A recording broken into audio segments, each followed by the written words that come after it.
Hello students, welcome to my YouTube channel. आज की video में मैं आपको साइकोलॉजी यानी मनोविज्ञान के ऑब्जेक्टिव क्वेश्चंस कराने वाली हूँ। तो स्टूडेंट्स, मैं आपको बताना चाहूँगी कि ये जो साइकोलॉजी के ऑब्जेक्टिव क्वेश्चंस मैं कराने वाली हूँ, ये बहुत इंपॉर्टेंट क्वेश्चन है, क्योंकि मैं अपने वीडियो में ज़्यादातर कोशिश करती हूँ कि मैं वो क्वेश्चन कराऊँ, वो क्वेश्चंस आपको प्रोवाइड करूँ जो पहले एग्ज़ाम में आए हुए हैं। तो मैं वही क्वेश्चन आपको कराऊंगी आज के इस वीडियो में।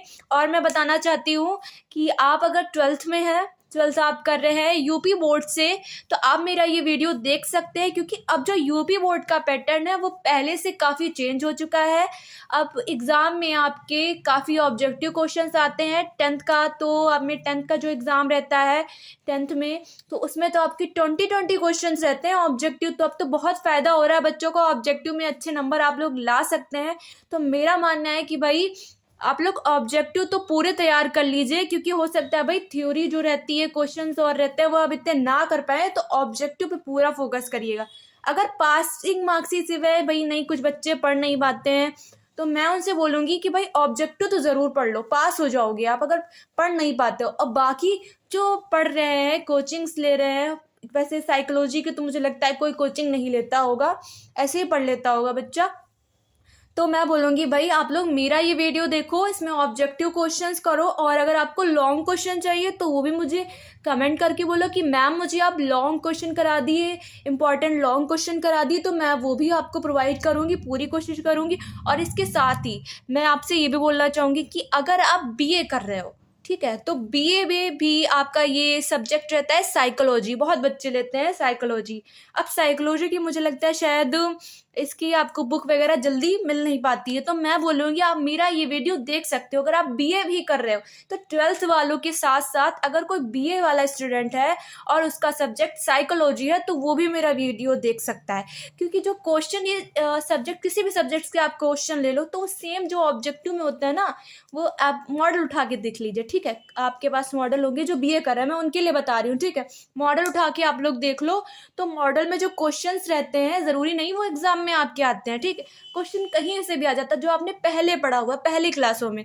तो ये जो मैं आप क्वेश्चन आपको कराऊंगी ऑब्जेक्टिव क्वेश्चन, ये आप ट्वेल्थ में हो तो भी देखो। और इसके साथ अगर बीए कर रहे हो, first year, second year, third year, किसी ईयर में हो, तो आप ये मेरा वीडियो देख सकते हो। मैं इंपॉर्टेंट क्वेश्चन कराऊंगी।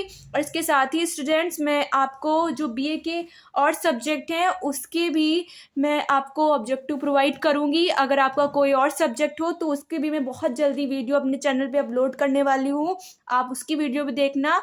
और इसके साथ ही अगर आपको किसी भी सब्जेक्ट से रिलेटिव कोई भी क्वेश्चन का कोई डाउट हो, या मेरी वीडियो से को लेकर कोई डाउट हो, तो भी आप मुझे कमेंट करके बोले कि मैम मुझे ऐसा डाउट है, तो मैं वो भी डाउट्स आपके ज़रूर क्लियर करूँगी।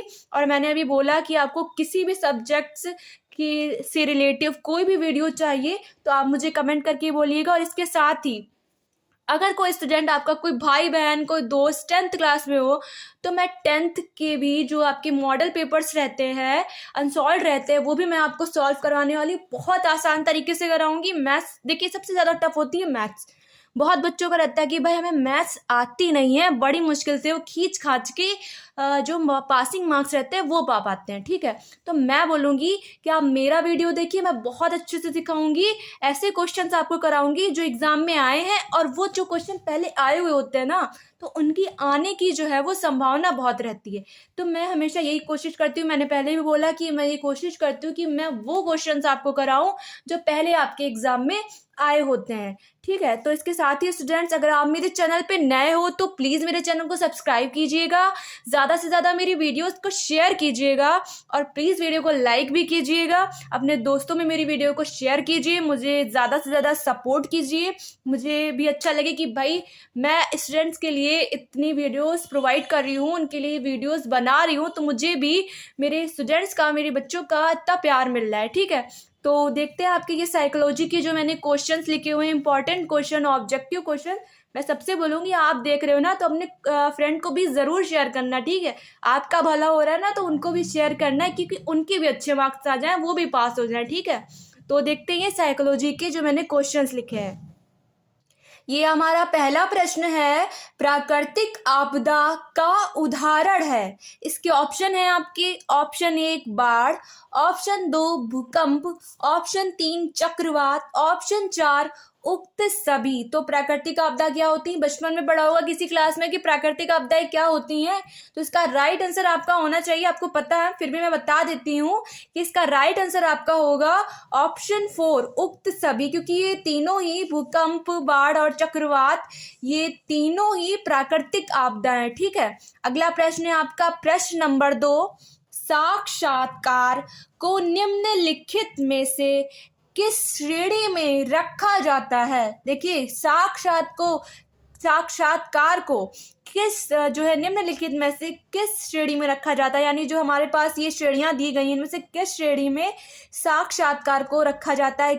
तो इसके ऑप्शन है आपके, ऑप्शन 1 प्रक्षेपण, ऑप्शन 2 अवलोकन, ऑप्शन 3 वार्तालाप, ऑप्शन 4 उक्त सभी। इसका राइट आंसर होगा आपका ऑप्शन 3 वार्तालाप। साक्षात्कार को किस श्रेणी में रखा जाता है? तो इसका आंसर है आपका वार्तालाप।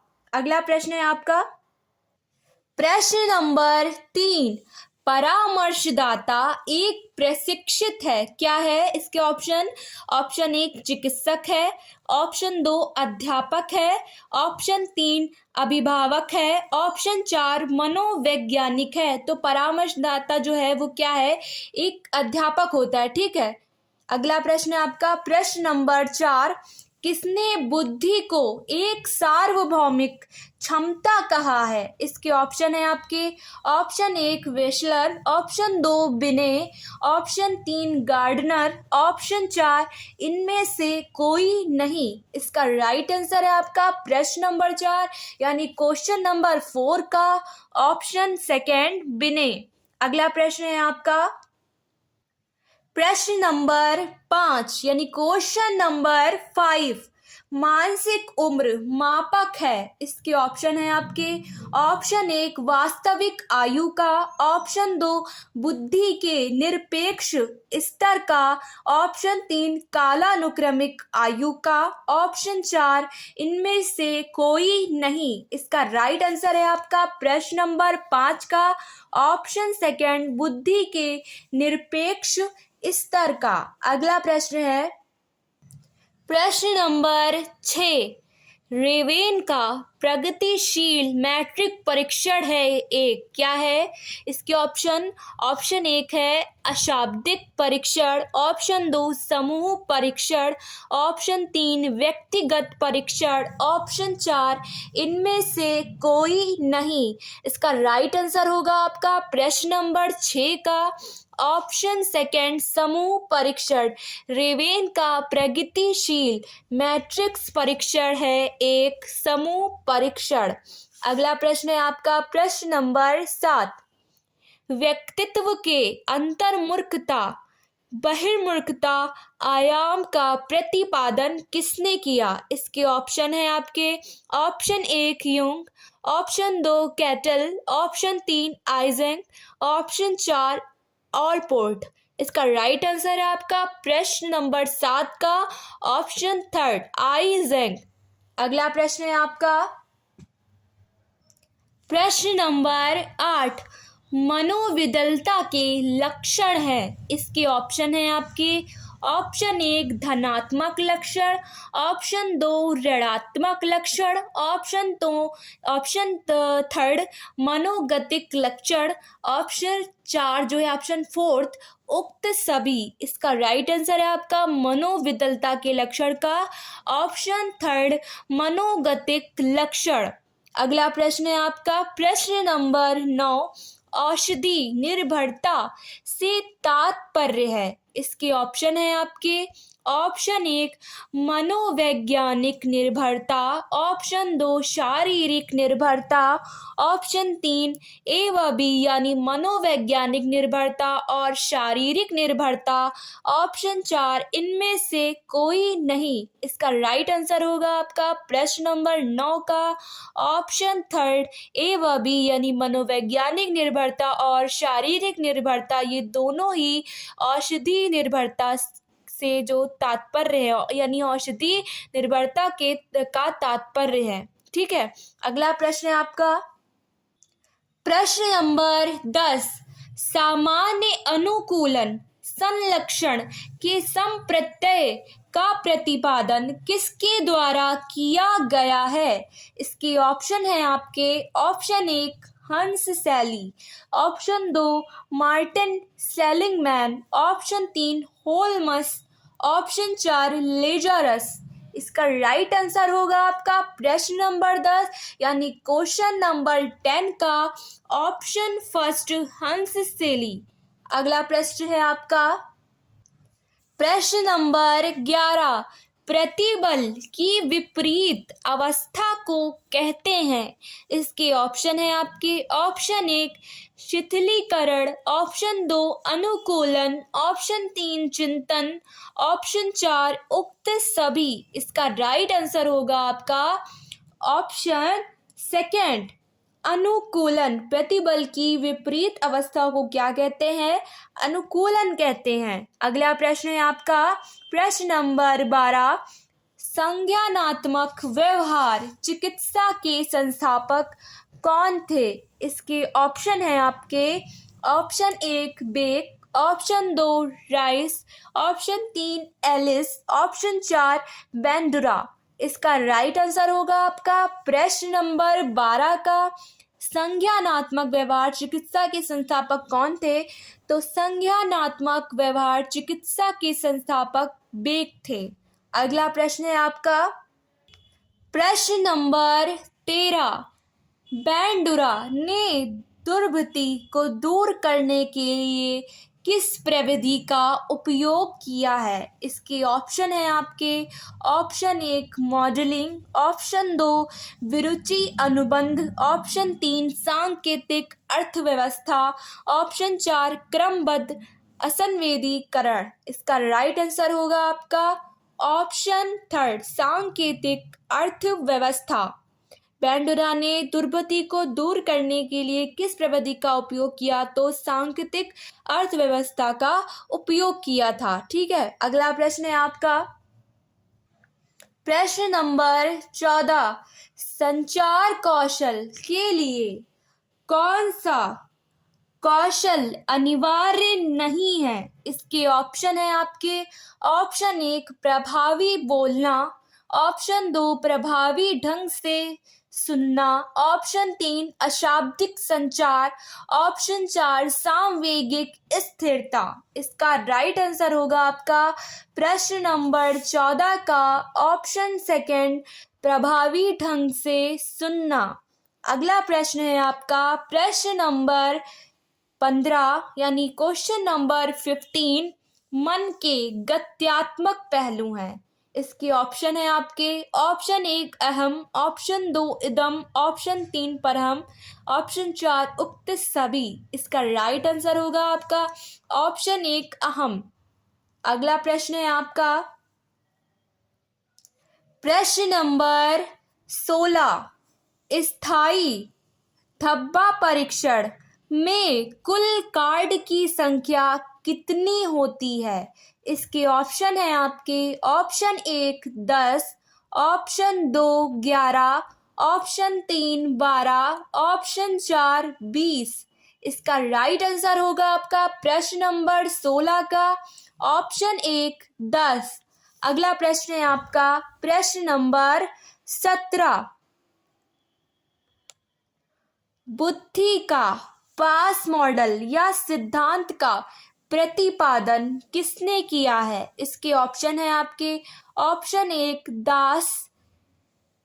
दास नामलिरी, ऑप्शन 2 बिने, ऑप्शन 3 कैटल, ऑप्शन 4 इनमें से कोई नहीं। इसका राइट आंसर होगा आपका ऑप्शन 4 इनमें से कोई नहीं। अगला प्रश्न है आपका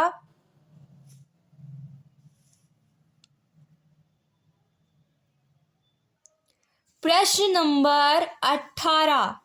जिस बच्चे की बुद्धि लब्धि 0 से 19 के बीच यानी 0 से 19 के बीच होती है उसे किस श्रेणी में रखा जाएगा? इसके ऑप्शन है आपके ऑप्शन 1 जड़, ऑप्शन 2 सामान्य, ऑप्शन 3 प्रतिभाशाली, ऑप्शन 4 इनमें से कोई नहीं। इसका राइट आंसर होगा आपका ऑप्शन 1 जड़। अगला प्रश्न है आपका प्रश्न नंबर 19। हंससेली ने स्वीकारात्मक तनाव को कहा है। क्या कहा है हंससेली ने स्वीकारात्मक तनाव को? इसके ऑप्शन है आपके option 1 eustress, option 2 distress, option 3 परिश्रांति, ऑप्शन 4 इनमें से कोई नहीं। इसका राइट आंसर होगा आपका ऑप्शन 1 यूस्ट्रेस। अगला प्रश्न है आपका प्रश्न नंबर 20। निम्नलिखित में से कौन पर्यावरणीय प्रबल है? बहुत आसान है, सबको समझ में आ गया होगा कि कौन पर्यावरणीय प्रबल है। फिर भी मैं आपको बता देती हूँ। इसके ऑप्शन है आपकी ऑप्शन 1 कुंठा, ऑप्शन 2 भूकंप, ऑप्शन 3 तनाव, ऑप्शन 4 विवाह विच्छेद।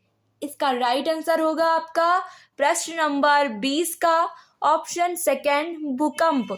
भूकंप जो है वो पर्यावरणीय प्रबल है। अगला प्रश्न है आपका प्रश्न नंबर 21। बार बार हाथ धोना लक्षण है। किस चीज का लक्षण होता है? बहुत लोगों को आदत होती है बार बार हाथ धुलने की। कोई गंभीर बीमारी नहीं है, लेकिन हाँ थोड़ा किसी चीज का ये लक्षण होता है। अभी मैं बताऊंगी इसके बारे में।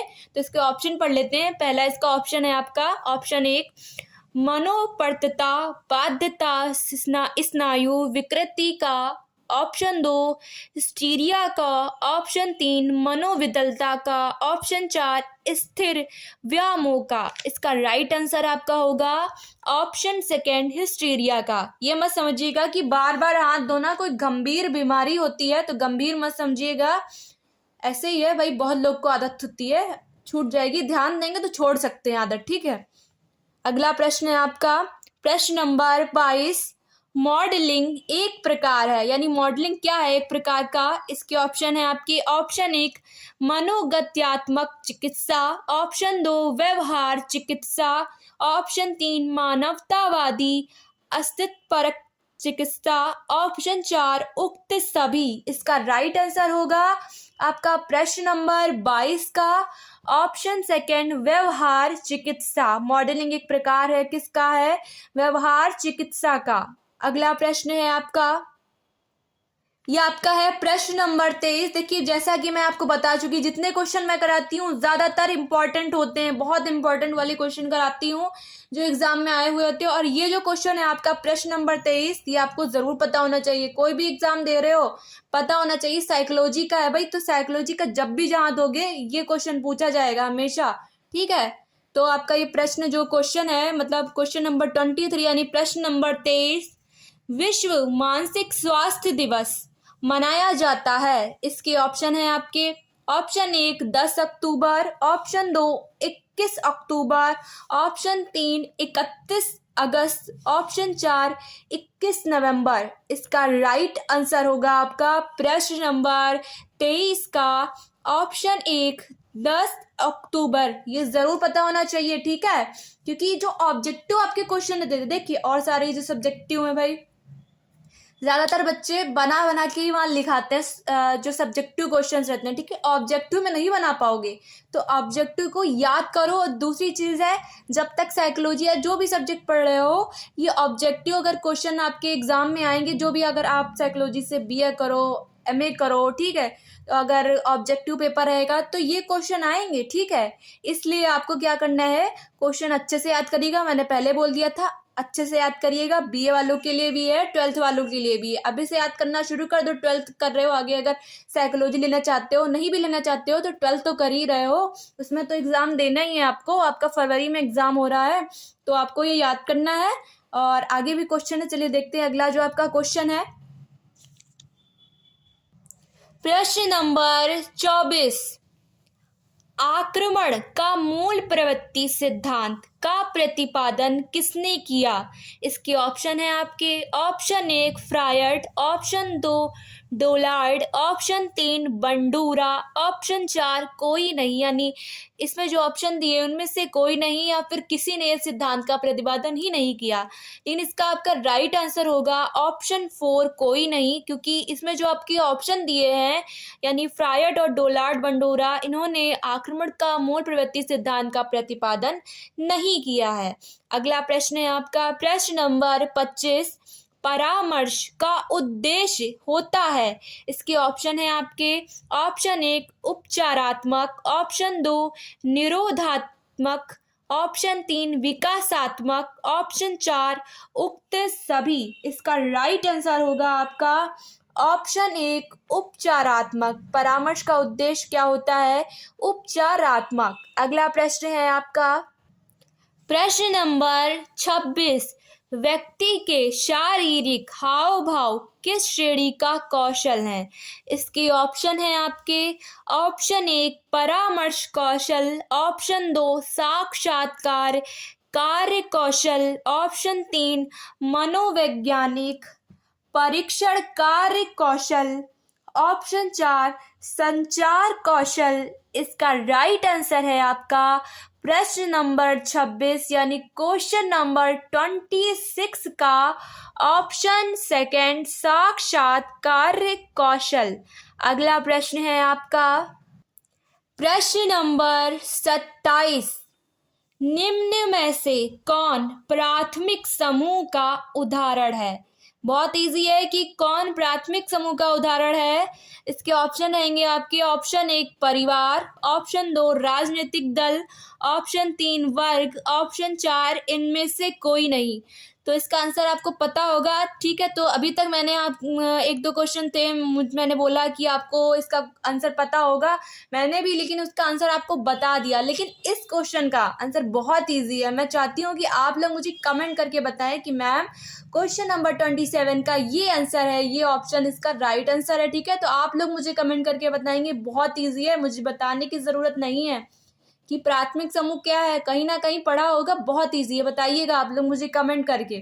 अगला प्रश्न है आपका प्रश्न नंबर 28, मनोवृत्ति निर्माण का मुख्य निर्धारक है। इसके ऑप्शन है आपके ऑप्शन 1 अतिरिक्त सूचना, ऑप्शन 2 आवश्यकता, ऑप्शन 3 असुरक्षा का भाव, ऑप्शन 4 प्राथमिक समाजीकरण। इसका राइट आंसर है आपका प्रश्न नंबर 28 का यानी क्वेश्चन नंबर 28 का ऑप्शन 3 असुरक्षा का भाव।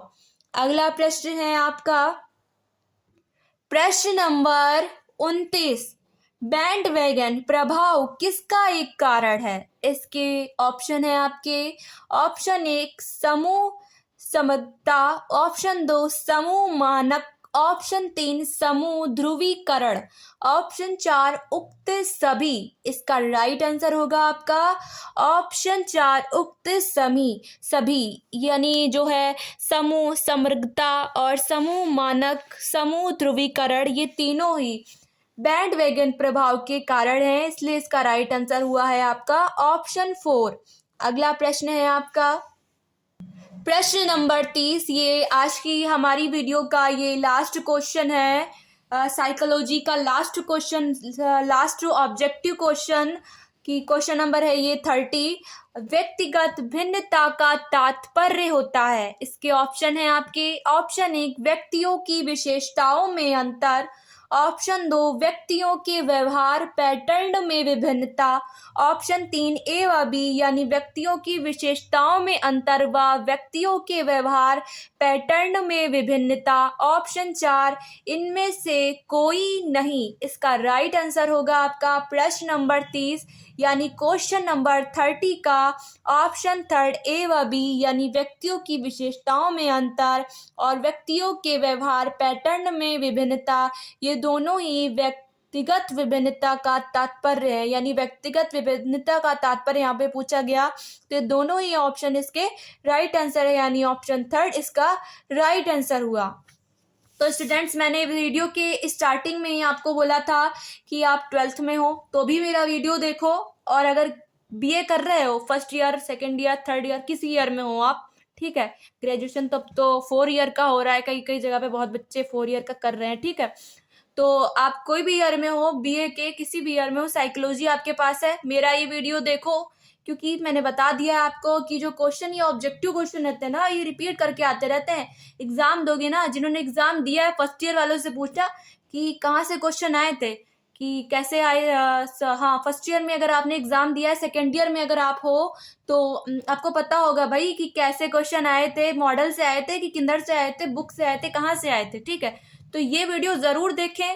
मैंने जो भी क्वेश्चन बताया, मैंने बोला है कि मैं इंपॉर्टेंट क्वेश्चन ही कराती हूँ ज्यादातर, जो एग्जाम में आए हुए होते हैं। और इसके साथ ही मैंने बताया कि 10th में कोई हो तो उसके लिए भी मैं बहुत जल्दी ही आपको अनसॉल्व पेपर कराने वाली हूँ। और इसके साथ ही मैं बताऊंगी कि आपको एग्जाम में कॉपी कैसे भरनी है। ठीक है, सबसे ज़्यादा देखिए जो साइंस साइड वाले रहते हैं भाई, तो उनके पास इंग्लिश रहती है, हिंदी रहती है, मैथ्स या बायो चॉइस रहती है ना उसमें। और इसके साथ ही आपकी फिजिक्स और केमिस्ट्री, तो फिजिक्स केमिस्ट्री मैथ, इसमें तो मैथ में तो आप बिल्कुल कुछ बना ही नहीं सकते हो। ठीक है, ये मैथ वाले का तो बिल्कुल है कि आप बना नहीं सकते ना, सवाल आता है तो करो, नहीं आता है तो मत करो। ठीक, बनाने का वहाँ कोई चांस नहीं है। हाँ, कोशिश ज़रूर करिए। हो सकता है भैया आप कोशिश करें, लगा लें, लेकिन वहाँ बनाने का कोई चांस नहीं होता है कि हमने ऊपर जो उतारा थोड़ा बहुत लगाया उसका फिर उतार लेंगे तो नंबर मिल जाएंगे। मैथ में ऐसे नंबर नहीं मिलते। ठीक है, और रही फिजिक्स आप केमिस्ट्री की बात, उसमें भी भाई ऐसे नंबर नहीं मिलते हैं। फिजिक्स में आपके न्यूमेरिकल काफ़ी आते हैं। न्यूमेरिकल तो अच्छों को भाई नहीं आते हैं, लेकिन मैं पूरी कोशिश करूँगी कि मैं जो है फिजिक्स की भी जो वीडियो अपलोड करूँ, उसमें आप लोग को सिखाऊँ, जो न्यूमेरिकल इंपॉर्टेंट न्यूमेरिकल है वो आपको कराऊँगी। तो आप लोग का जो आर्ट साइड के आप लोग बच्चे हैं, क्योंकि जो साइकोलॉजी है, ठीक है, मैं साइकोलॉजी का मैंने अभी वीडियो बनाया है, साइकोलॉजी के बारे में मैंने ये क्वेश्चंस आपको साइकोलॉजी के कराए हैं। तो जो आर्ट साइड के बच्चे हैं भाई, तो आप लोग ना, आप लोग बना के लिख सकते हो भाई, क्योंकि आप लोग अगर मान लो पहले लिखा कुछ, ठीक है, थोड़ा बहुत तो आता ही होता है भाई। जो सब्जेक्ट पता है, मनोविज्ञान कैसा है, शिक्षा शास्त्र जैसे होता है, एजुकेशन शिक्षा के बारे में पता है ना, लिख डालो। अब कॉपी बननी ना, वही चीज को फिर लिख डालो, लिखो जरूर, छोड़ के मत आना। ठीक है, छोड़ोगे ना तो नंबर नहीं अच्छे मिलेंगे। अगर अच्छे नंबर चाहिए भाई तो लिखना जरूर है, बैठ के शक्ल मत देखना किसी की, क्योंकि शक्ल देखोगे ना तो कोई फायदा नहीं होने वाला है। नंबर अच्छे लाओगे तभी आगे आपको कोई फायदा होगा, कोई जॉब कर सकते हो। ना भी जॉब करो भाई तो अपने आप से भाई हमें ये खुशी है, हमने पढ़ लिया, हमने इतनी पढ़ाई करी भाई, हम इतने नंबर लाए, हमें ही खुशी है, भले हमें जॉब नहीं मिलती है। ठीक है, और हो सकता है भाई प्राइवेट में भी आजकल अच्छी खासी सैलरी मिल जाती है, सबको गवर्नमेंट जॉब भी नहीं मिलती। ठीक, तो प्राइवेट भी कर सकते हो, प्राइवेट में भी अच्छी जो है सैलरी मिलती है, इसलिए आपको मेहनत करनी है। जो आप लोग आर्ट साइड वाले, मैंने बता दिया कि आप लोग अच्छे से बना के लिख सकते हो, पूरी मेहनत करना। और इसके साथ ही मैं एक अलग वीडियो आपको ज़रूर प्रोवाइड करूंगी। आप लोग मुझे कमेंट करके बोलिएगा प्लीज़ कि अगर आपको कोई भी सब्जेक्ट से रिलेटिव कोई भी वीडियो चाहिए, मैंने पहले भी बोला है, आप लोग मुझे कमेंट करिएगा, मैं ज़रूर आपकी जो है आपके लिए वो वीडियो ज़रूर प्रोवाइड करूँगी। और फिर मैं एक और वीडियो आपको बना के एक और वीडियो बनाऊँगी जिसमें आपको बताऊँगी कैसे कॉपी लिखना है। इसमें तो मैंने जल्दी जल्दी आपको बता दिया है, उसमें मैं आपको आराम से बताऊँगी कैसे लिखिएगा कॉपी, किस तरीके से करना है, ऑब्जेक्टिव नहीं आते हैं तो क्या करना है। ठीक है, और जो इंग्लिश लिए होते हैं ना, उनको बड़ी दिक्कत होती है, तो उनके बारे में भी मैं आपको उस वीडियो में बताऊंगी। ठीक है, तो स्टूडेंट मैं उम्मीद करती हूँ कि आपको आज का मेरा ये वीडियो पसंद आया होगा। मैं मिलती हूँ आपसे अगली वीडियो में, तब तक के लिए गुड बाय।